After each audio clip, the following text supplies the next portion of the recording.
और आपकी फरमाइशों का ढेर है। एक बार इस कलाम पर बढ़ता हूँ और जल्दी से आपकी छोटी सी फरमाइश तक पहुँचता हूँ। तो मतलब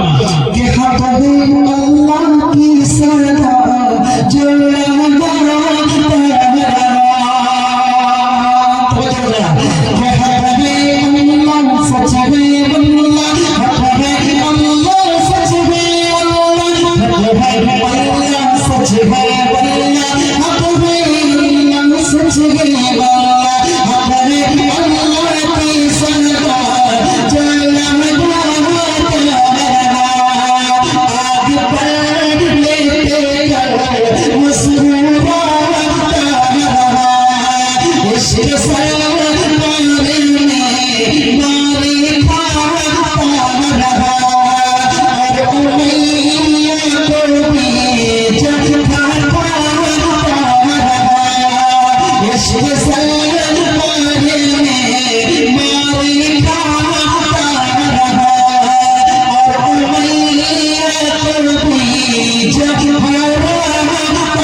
एक कलाम इसकी फरमाइश है शीश की तरफ से फरमाइश बहुत सी